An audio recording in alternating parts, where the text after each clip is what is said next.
As we begin our celebrations to welcome the new year of 2012, I would like to extend warm holiday greetings on behalf of the President and the people of the United States of America. On December 25, 2011, the United States and the Kyrgyz Republic celebrated 20 years of bilateral relations.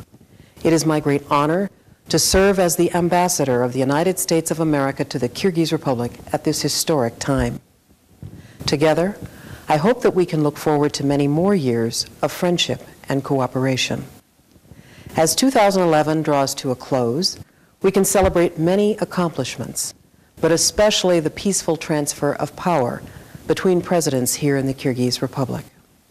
This and the election demonstrated your commitment to shared values of democracy and stability.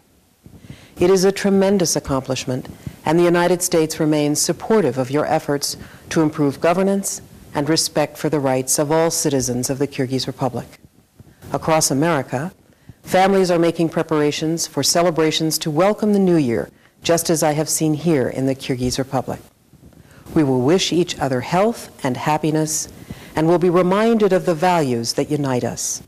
So from our families to yours, I wish you a peaceful new year. Happy New Year. Żądam, Żeling is Darmenin, z Nowym Godem.